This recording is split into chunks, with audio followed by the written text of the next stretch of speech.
Good morning, everyone. Today is Thursday. It is April 15th, 2021. This is a conversation with Dr. Dan Mathews. My name is Linda Starr. I'm a keynote speaker and a productivity coach, and I operate in the area of ontological mastership, which is how we show how language brings forth our reality. So if you have a question for Dr. Dan, feel free to text it to me at any time during the call. And the number to text is 713-622-8900. Repeat, 713-622-8900. And I will turn this over to Dr. Dan now. Well, thank you, Linda, and I'm very honored to speak to you today, all the people on the phone, and I love your questions. And so I'm just going to start talking today about when things in my life got very interesting, and the project that I'm involved with actually initiated itself onto the planet with the harmonic convergence of 1987. It's amazing how much of the stuff in Holy Divine Healing is actually fueled by celestial events that happen. It takes a big thing to make changes in a world that's restrictive and dense, and that's the way that the Earth has been since the dawn of time, the Big Bang, when a tenth of this universe was fractured off to create the universe, and the human school of understanding that we call it as the downfall world began.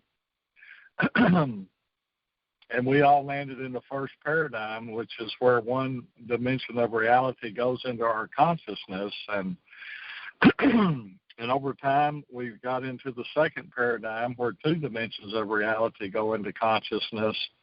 And then eventually the third paradigm, and that's where this world was at when the harmonic convergence happened. It was in the third paradigm from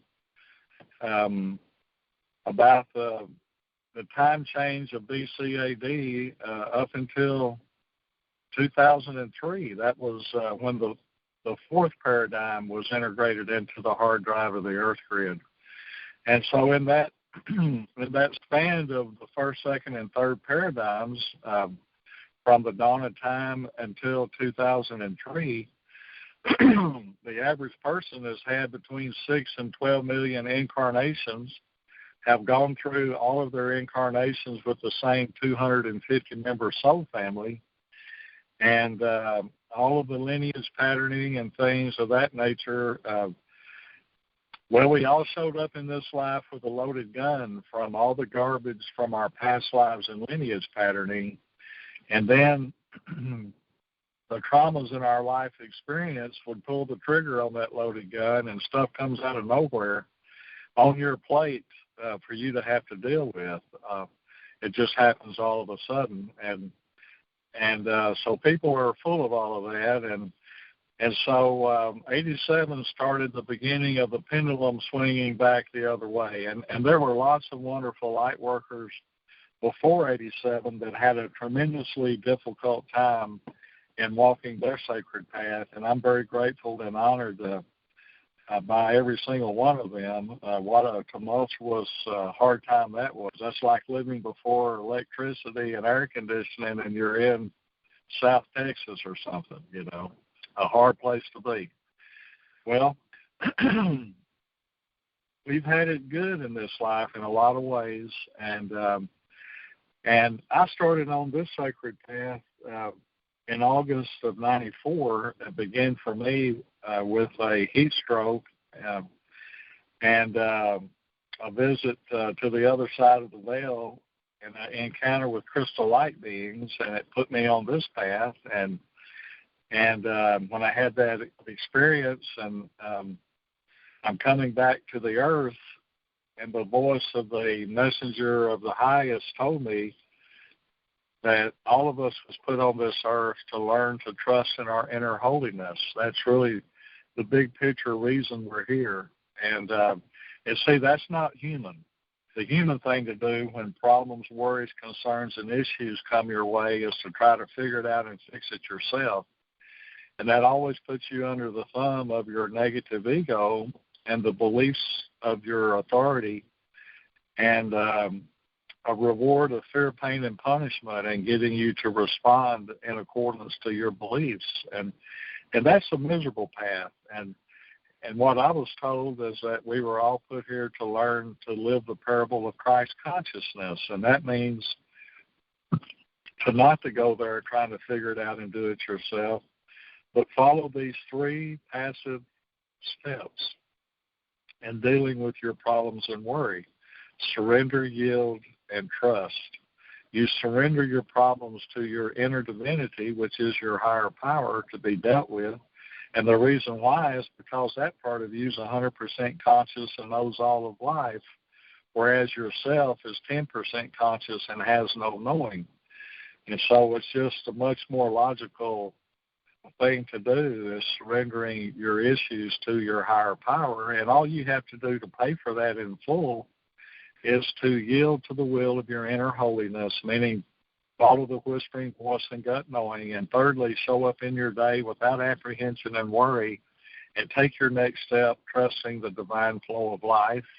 And when we do that, the door to miracles opens, and incredible opportunity and goodness and abundance comes our way. Whereas if you're trying to do it yourself, you're lucky to get a drop in your bucket. You get starved out like that. And so switching over to being a Christed being is the reason we're here. And so I worked in Holy Divine Healing, 2 days back to my chiropractic office after my trip to the other side of the veil.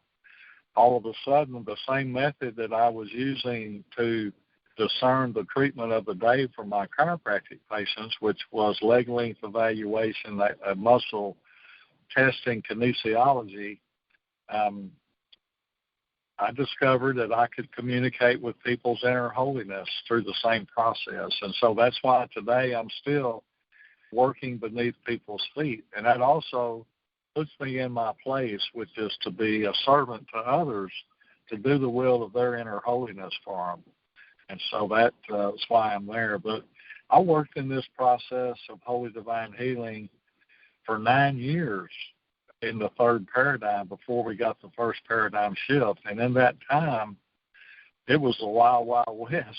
I was battling demons and just having incredible amounts of interference to contend with, because the earth was not in harmony with what I was trying to do. I was in a hostile land. And I'm glad I was young, because I fought a lot of battles, and it took me 7 years to create a code book for the earth that the process of Holy Divine Healing would work here. You have to have an anchoring mechanism to a structure to work from. And this code book prepared me for that. It took me 7 or 8 years to get it completed. And the whole time all that was going on, the world was still in the third paradigm. And then in 2003, the fourth and fifth paradigm came into the hard drive of this earth. And it's incredible the difference that makes. One paradigm to the next is a factor of 10. That means that the third paradigm is 10 times more conscious than the second.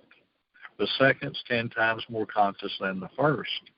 And so it's a big deal to increase the capacity of consciousness a factor of 10 anytime. And then some years we would have 3 paradigm shifts in 1 year. So that was incredible. And it took through May the 6th of 2011 to get all the way up to the 999 to the power of 7th paradigm. That's God as consciousness.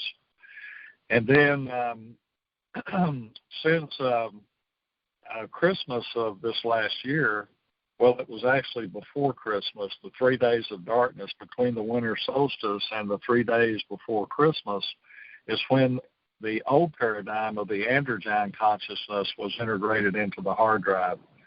And so it took a long time to get that part of the ascension done. And then in December of 2012, we had an end of this age, the end of the old Piscean age. And see, an age is 5,280-something years long. So they're a long time.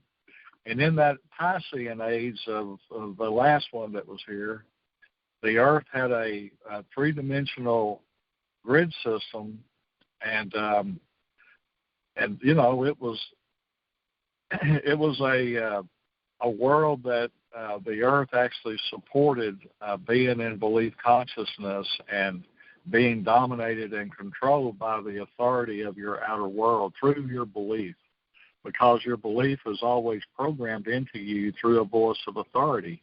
Authority is different from one person to the next, but whatever your authority is, and when you're a child, it'll be the big people in your life that'll program your belief system. And then your negative ego was going to defend and justify it by doling out fear, pain, and punishment to you.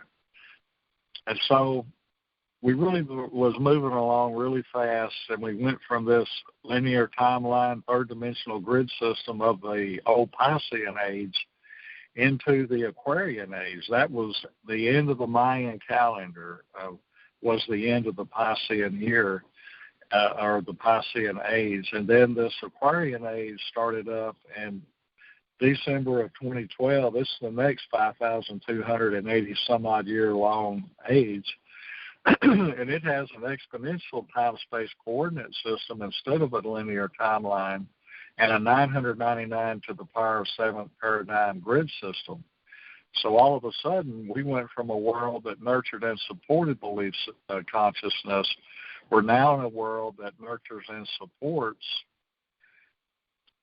surrendering, yielding, and trusting in the higher power of life. And it just makes all the difference in the world. And so we've had these beautiful shifts that are allowing us to ascend. And the ascension process is well underway. And the first step is to purge your shadow. And that started in earnest for everyone on the full moon eclipse of September of 2015 as a 6-year project to be completed this September 2021. And because the shadow world that we're purging is the first, second, and third paradigms, even though the fourth and fifth paradigms are going to be sacrificed as buffer paradigms between the shadow world and the new holy old earth we're headed into, the bulk of our problems are in the first, second, and third paradigms. And because the political platform is in the second paradigm in the middle, it was chosen as the epicenter to initiate the purge in people. And that was the role that Trump gave the world, was to be the catalyst to purge the shadow. And I'd have to give him an A+, because he really kicked up the dust in people and created a tremendous amount of divisiveness. And see, that's the characteristic of belief consciousness. You know, that's a consciousness fuel. As you know, belief is a fuel of consciousness. It has the characteristics of separating us based on our differences and only allowing you to see the little picture. And there's other characteristics about it also that make, well, it's the fuel of consciousness that allows you to be misled, lied to, manipulated, all of those sorts of bad things that we never want to happen to us, but it does when you're dealing with people and their beliefs. Because, see, there's three fuels. There's knowing, which comes only from your inner holiness. It never fails you. It always works for you. You never doubt it. It always heals ignorance. It always makes you look like a genius, because your inner holiness is a genius. And when you're getting knowing because you're connected, you can't beat that. That's the ultimate. Well, the next form of fuel is understanding, and that's why we've been here in the shadow world since the dawn of time, is to acquire understanding. It's actually a school of understanding, but to attend this school, you have to check your knowing in at the door and consent to have your Trinity disassembled. That's why we call it the downfall world. And then you get to have these lessons in life, and if you learn your lesson, you acquire understanding.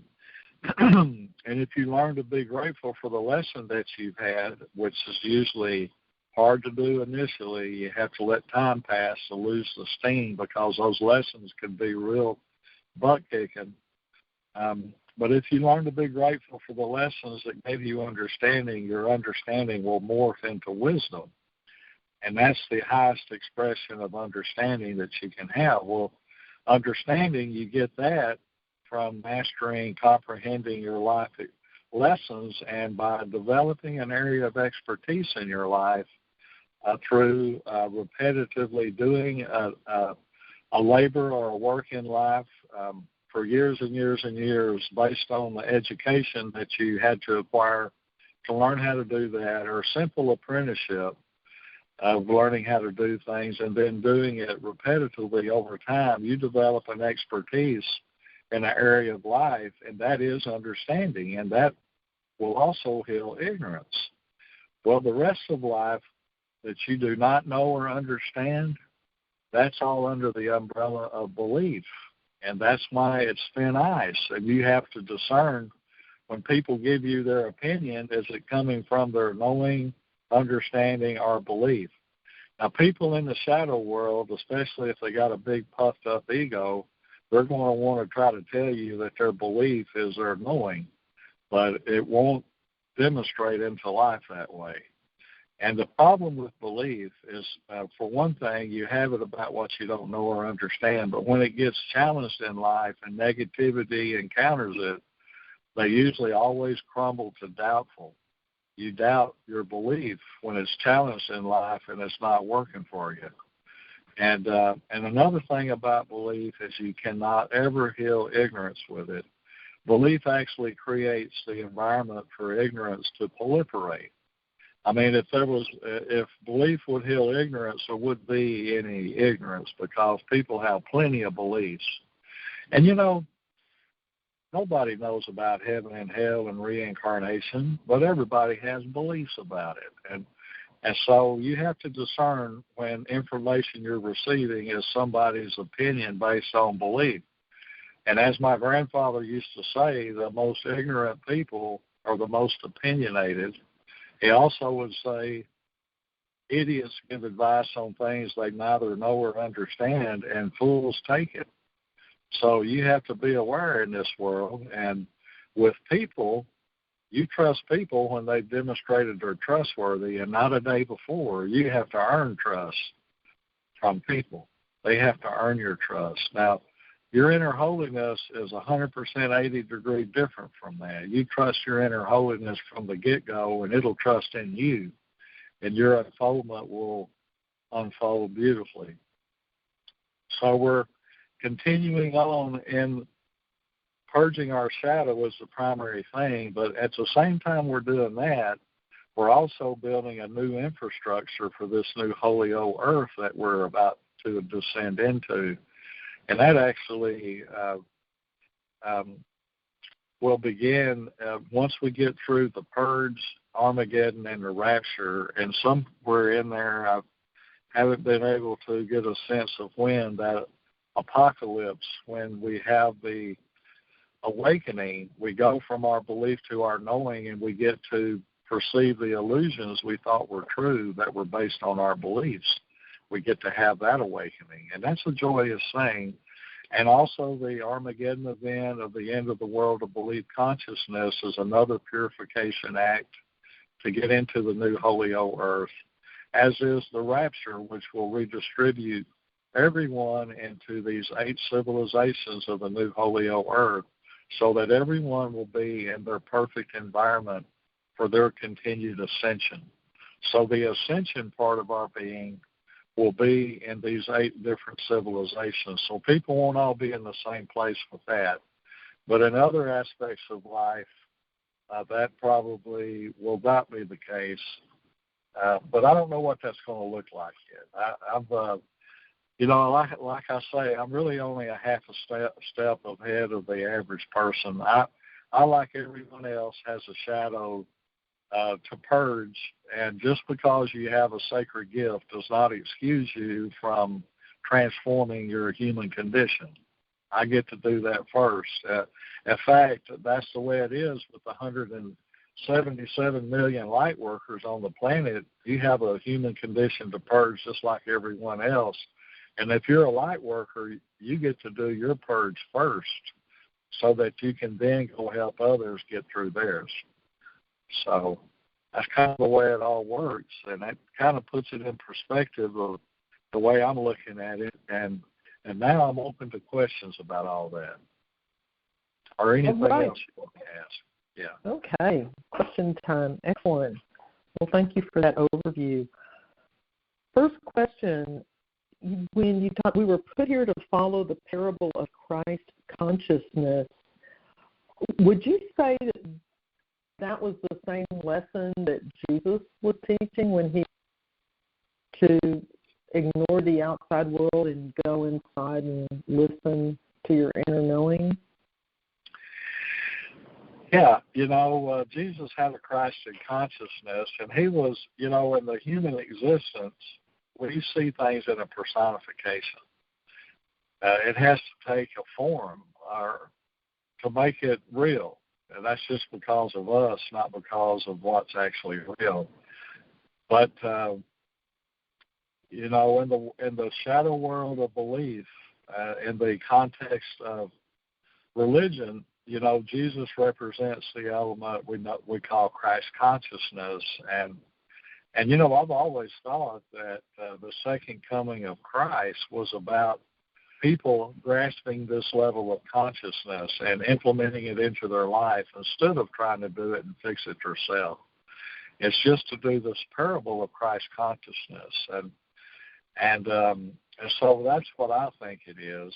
Other people will have their opinion about it. But in this day and age, what's going to give you the biggest improvement in your life, the biggest bang in your ascension process, is to live the parable of being a Christed being and follow those simple, passive steps of surrender, yield, and trust. Okay? Okay. And to follow up on that, so living at that level, would you say, is that what we would call the living in the fourth paradigm? Yes. Yeah, definitely. It would be moving on up the paradigm ladder. And I just want to tell you, don't get discouraged if you backslide on occasion. Nobody's perfect. And you don't have to be perfect to walk your sacred path. I certainly did not have to be, and I'm still not perfect, and nobody is. And don't allow the little things that get in your way discount all the good you do. And always remember, you get a new start every day. You get a brand new start. You can start over and try again. Don't ever take yesterday's woes into today. Flush the toilet before you go to bed and get rid of all that stuff, and you try again tomorrow. And that's what I tell people that fall short, and that's what I tell myself when I fall short. So you get all the chances you need to get this right. So keep working on it. Keep flushing the toilet.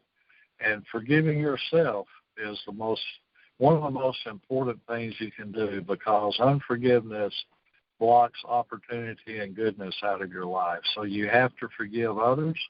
You have to forgive yourself over and over again. But that'll lead you to a beautiful place. Okay? Okay. Next question. I heard you say that we'll be moving from belief, consciousness into knowing. Will that include people who are living in the first three paradigms, like the incarcerated and the politicians? Are they going to go into knowing? Yeah, that's the plan, is for everybody to have their moment of truth. And get on their ascension path. And you know, this is still the forte of religion. You know, they're the best at taking people out of the first and second paradigm. And see, those beings are of unbelief, and they're barbaric, and they're dangerous to themselves and others. And religion is so good at indoctrinating those people into a consciousness of a higher power with the Savior model, and that lifts them out of the first and second paradigms up to the third. And you know, religions today are still going into institutions, prisons and whatnot, and you know, preaching this stuff, the gospel and all that to people. And it does amazing things to get people up to the third paradigm. And then once you're there, belief consciousness is going to, you know, because it's a bigger picture than unbelief consciousness, it's going to heal the problems of unbelief. But then belief consciousness is going to start accumulating problems on that level of consciousness. And you're not going to be able to heal those things with new beliefs or more beliefs. You're going to have to make a bigger picture again, and that bigger picture will take you to the fourth paradigm. And then you just keep doing that, and then you get up out of the, you know, you get yourself purged, and because each time more sun comes into you, more light, it's going to purge more darkness. You're going to have to release things, and you're going to have to confront things that you've been holding either through your past lives or your lineage patterning that have you stuck. And so you just have to be honest about it and get through it, and be very loving and kind to yourself and others, and it will expedite the process. Okay? Excellent. Thank you. Next question. Many are being censored right now over every aspect of media. Statues are being pulled down. Can you talk to us about this phenomenon called cancel culture? Well,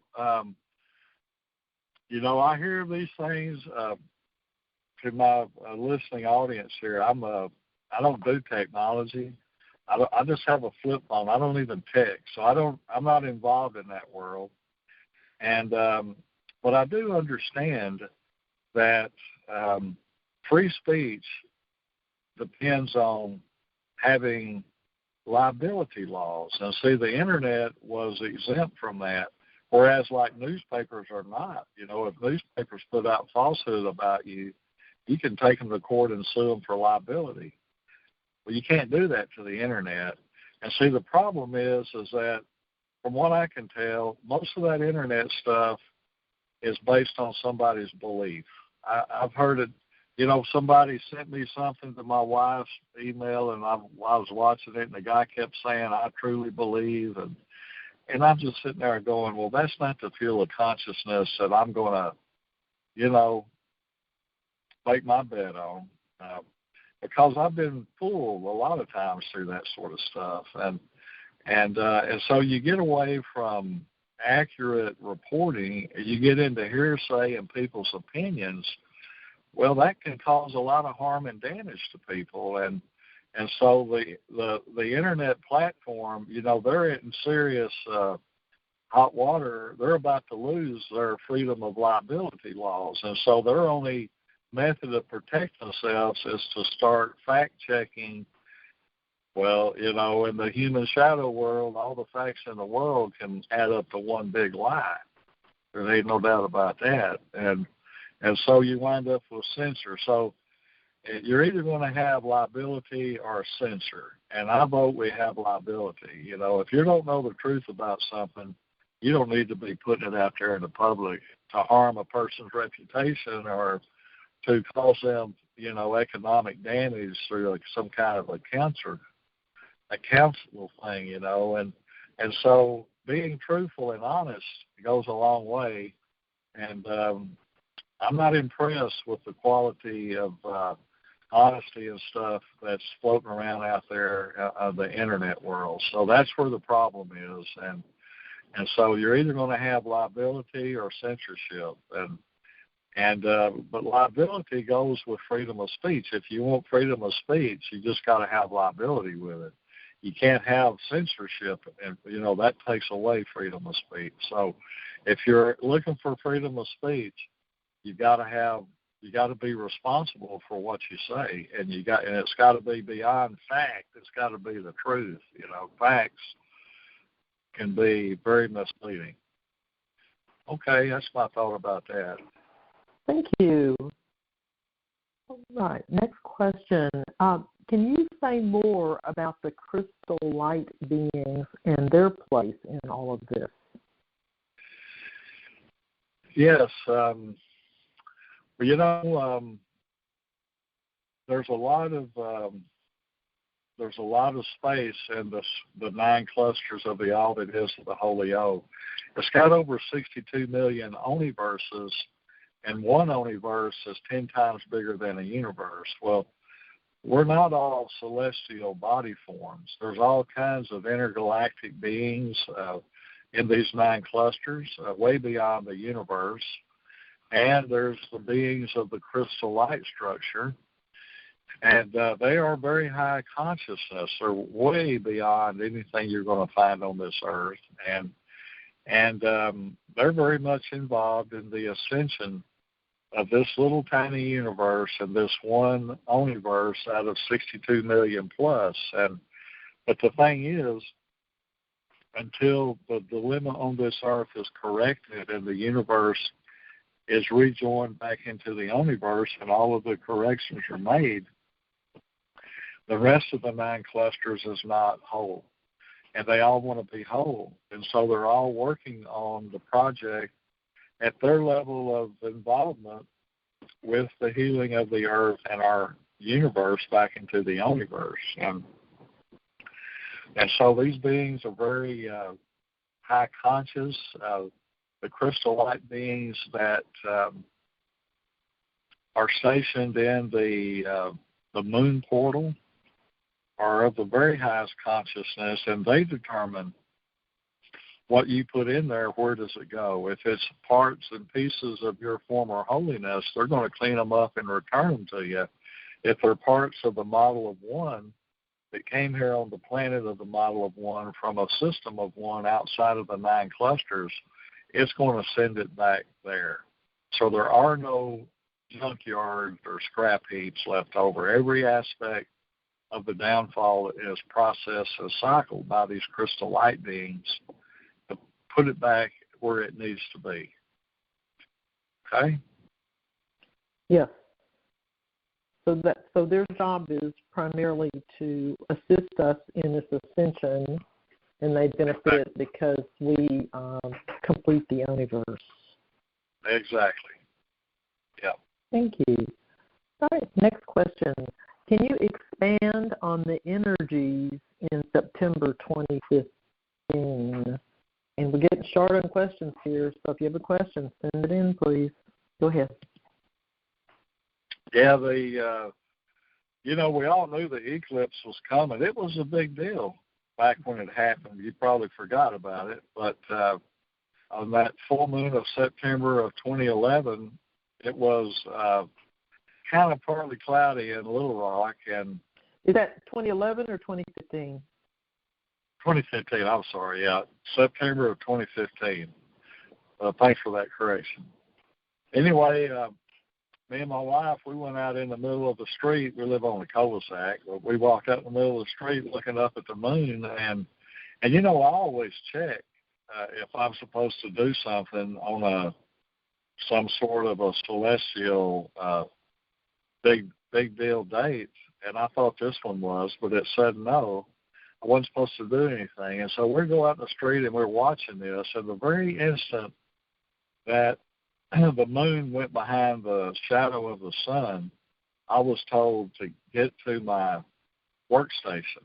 And so we go in there, and I've got 45 minutes to figure this out. And, well, I figured it out, and I did this blessing, and right as I did it, I saw a switch on the dark side of the moon get flipped, and a voice told me, that the 6-year exodus of the downfall world has just begun. And so that led me into the next phase of holy divine healing that has been going on since that time.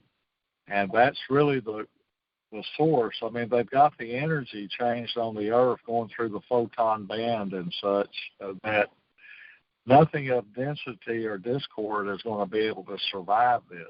And it'll beat it out of you if it comes down to it. You'll be a lot better off if you surrender and just let it happen. You know, don't fight it. Don't fight your purge. Don't try to hide from it. You can't hide. And so just face it and do the parable. That's all you got to do.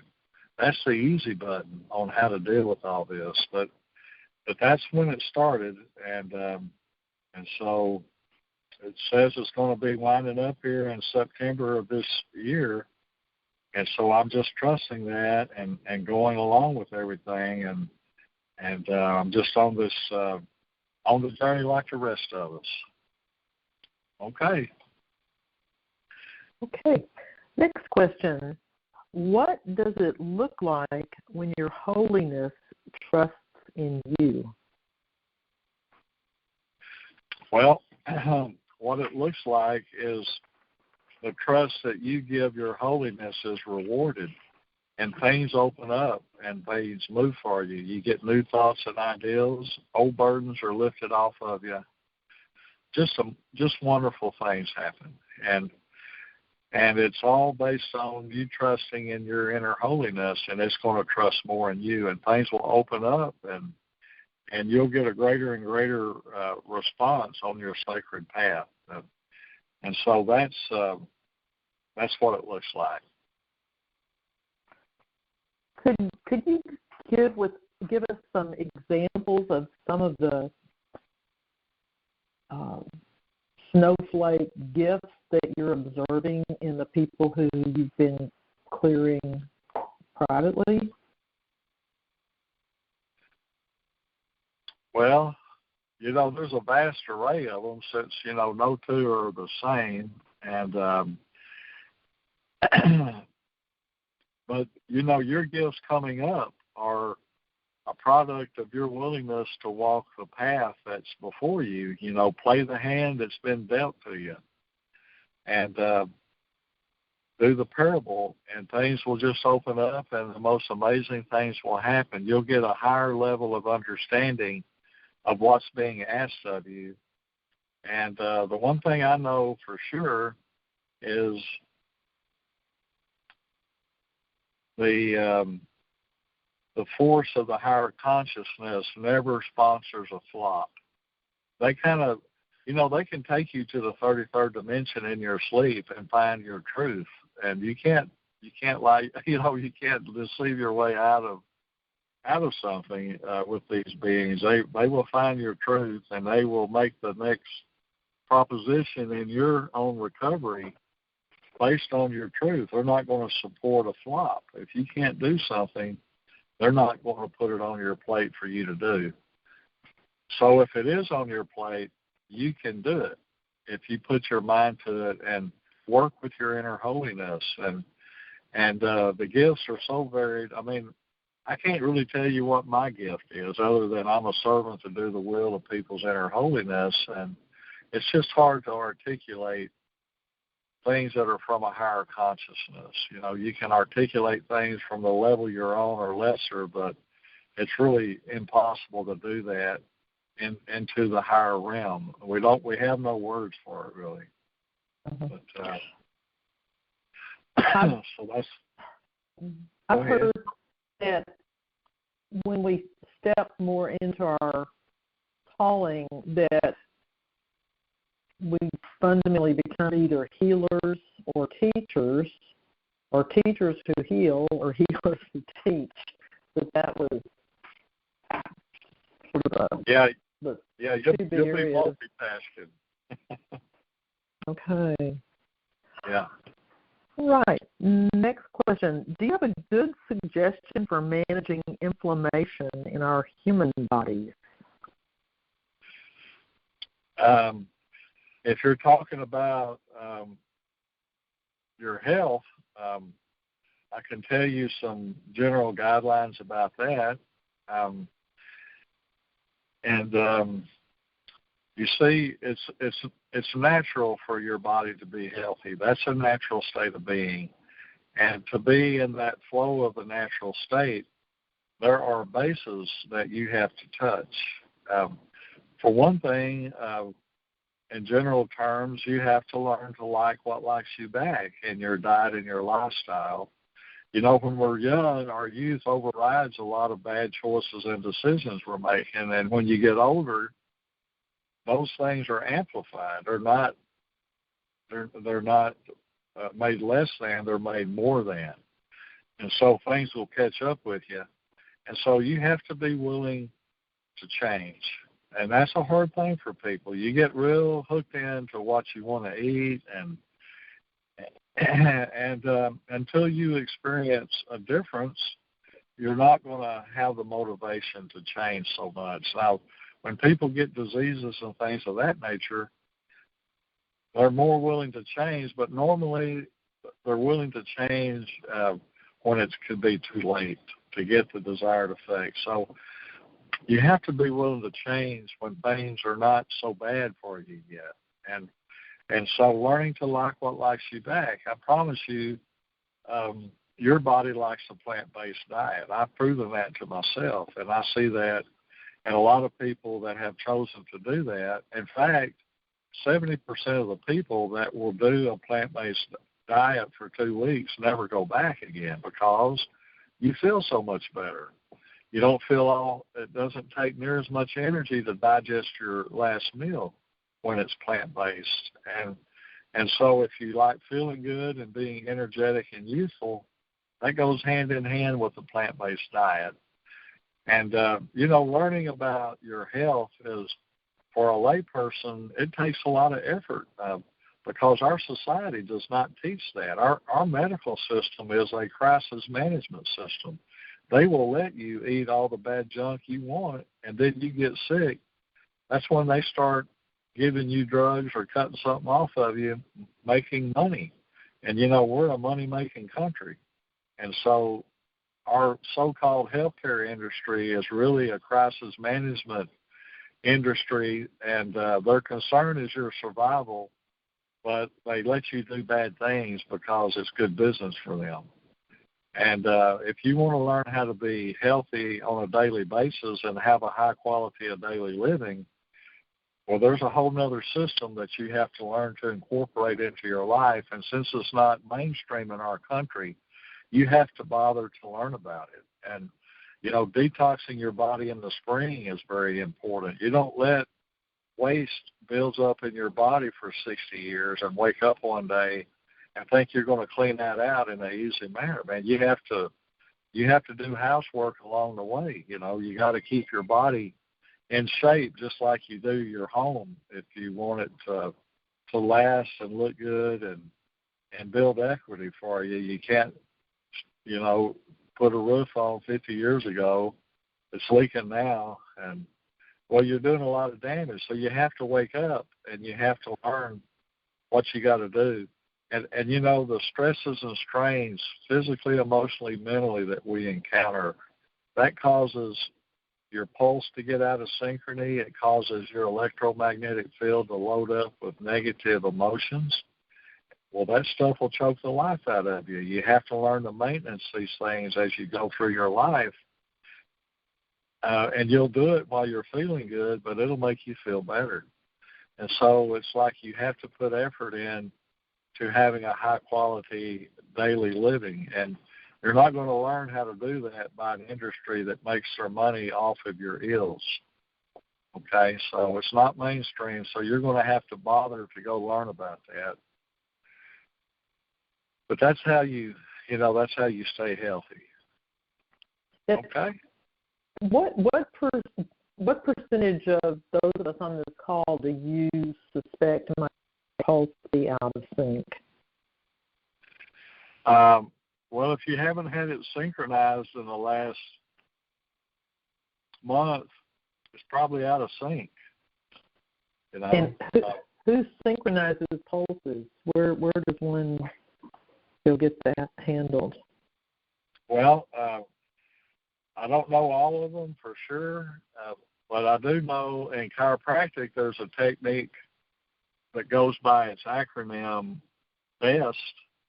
They're concerned with synchronizing your pulse, and bioenergetic synchronization technique is what the long name is, but it goes by its acronym BEST. And there's practitioners of BEST all over the country and all over the world. And I think that networking chiropractic involves some of that too. And there's other techniques that do that. And, acupuncture, that's good for getting the flow of energy through your chakra system corrected. And these are just aspects that get knocked out of balance as you live life in this toxic, hostile world. And you have to learn, you got to get things maintenanced. You change the oil in your car every 5,000 miles if you're smart. If you wait until it starts smoking to get concerned with changing the oil, you're going to have some serious damage to your motor. So you don't wait for symptoms. You get yourself on a schedule and you maintenance your good health while you got it, and it'll last longer. It'll give you a more fulfilled life. And life is just more fun when you feel healthy and vibrant. So there is a big payoff. And how frequently for those of us who have no body awareness whatsoever, how often should we put it on the calendar? Well, the first thing you need to do is find you a health coach, somebody that's knowledgeable in this area, and let them guide you, because otherwise you're not going to do a very good job of being guided correctly. So the first thing you need to do is find a practitioner or a coach that's knowledgeable in these areas.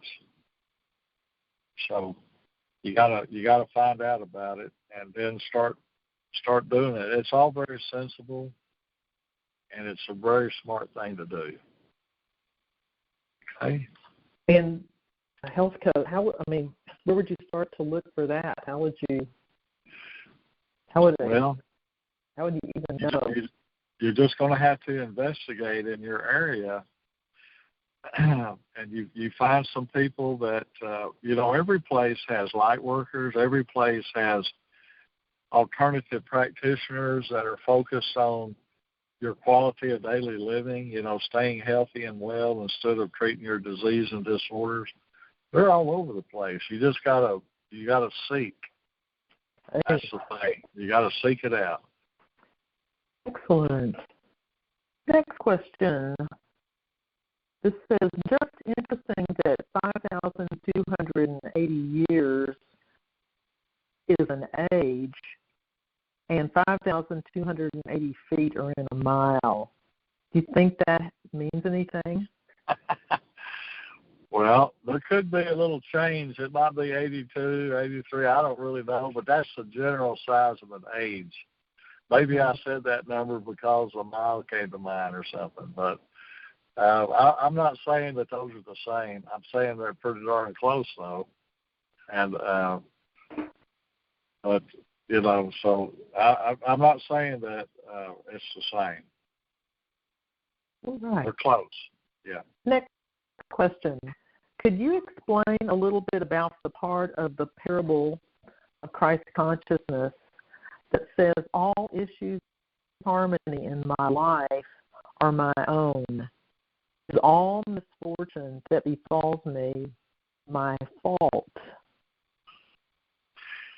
Yeah, what that's addressing, you're reading a parable off of that card, and that was actually composed by a good friend of mine out in Los Alamos, New Mexico. So, Gracia and my wife, Vicki, they both collaborated on that. Mine was, mine's like the country version, a shorthand thing. But what that starts out saying is very important, is that, for one thing, you have to accept that the problems that you experience in this life are your own. They're not caused by other people or situations and events outside your control. If you got a problem, I promise you play a part in it, or it wouldn't be your problem. So that just kind of allows you to accept responsibility for what your problem is. And then the first thing you need to do is forgive yourself for all of the times in your life you've chosen to try to figure it out and do it yourself instead of doing the parable.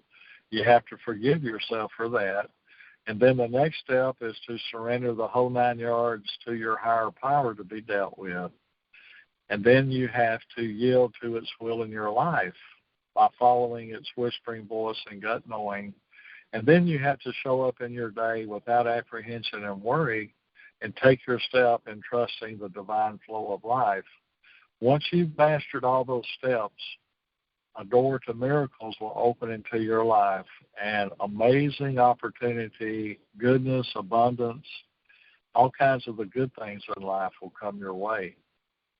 And you put yourself in the posture to be shown, told, and led in the moment by your higher power. When you follow that recipe, you know, people don't realize it, but when you try to figure it out and do it yourself, you're actually telling the Holy Order what it's allowed to be, or you're not going to accept it. That's what belief does to people. It's a knucklehead. That's why it's been called the virus of the downfall, the Antichrist. It's the part in people that doesn't want to do Christ consciousness. It wants to take charge and do it itself through the dumbest, most ignorant part of you. So that's going to be a train wreck, and that's what happens. So,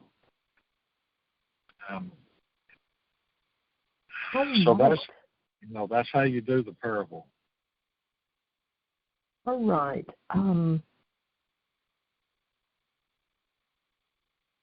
Tsunamis are causing waves higher than houses in Spain right now. There are 42 active volcanoes now. Can you speak to that and help us understand?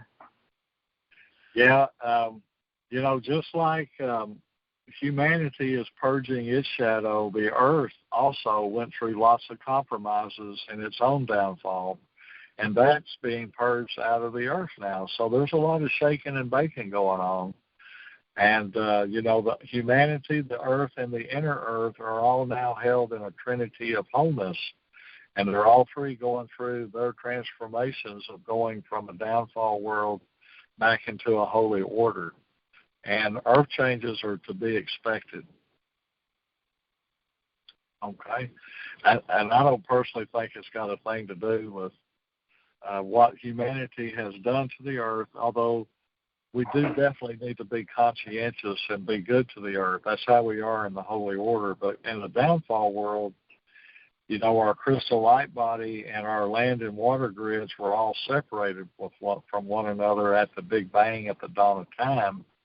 And our crystal light body devolved and became a carbon-based DNA, and the land and water grids went into conflict. And that's why man's conscious mind is always at odds with the natural world and wants to control and dominate it. And so that's what happened with that. But the earth, the inner earth, humanity, we're all purging our shadow. All right. That concludes the questions we have today. I wanted to let you know that if you would like to listen to a recording of today's lesson or any of the previous lessons we've recorded over the last few months, the way you access those is you dial in to, the number is 515-604-9697. That's 515-604-9697. And you will have to put in the same PIN number that you placed to access this call, which is 449289#. Same access code. After that, you have to say which file you want to listen to. So if you want to hear Dr. Dan's backstory, that's file number 266. And if you wish to hear today's recording, that's going to be file number 298. So that's how you access recordings. And let's see, we wanted, Dr. Dan, do you want to speak a little bit about the future schedule? I know you're getting ready to go on vacation, well-deserved. We're glad you get to escape and rest. So tell us what the schedule is forthcoming. Okay. We're having another group healing a week from this Sunday. I think it's the 25th. I'll get the new information in about it tomorrow. And then we'll have the last group healing of this series on the 16th of May. And what we're going to do is once we start back again after the 16th, I don't know exactly when that's going to be just right now, because there's a lot of things on the fire. I'll be leaving on vacation the week after the 16th, and I won't be back until the second week of June, and then I'm going to be having people showing up in Arkansas to go out on the boat and do healings over the crystal vortex and fun noodling in the water type stuff, and so we don't really have a firm handle on the schedule just yet, but I think things will stay pretty much the same for right now. We'll be here again next week. We're gonna try to start doing these talks on the Thursday before the Sunday group healing. In that way, I can update everyone on what's coming and that sort of thing. But we'll probably start not doing it every week. But for right now, we're gonna through the 25th. We'll do this again next week, and then by then I'll be able to say, hey, we're just going to do it one more time before the Thursday before the 16th. But it really just depends on how much people want to hear this stuff. I'm honored to share all this with you, but I don't want it to get to be boring and monotonous to you or me repeating myself too much. But as long as there's a crowd of people that want to ask questions and know about this stuff, I'm honored to share it with you. So we'll kind of come up with a better schedule that fits with what we need to do a little bit later on. But for right now, I'll be back next Thursday. So next Thursday, and then after that, it'll probably be May the 13th, unless we determine something else next Thursday. Right. Because that's the Thursday before the May 16th.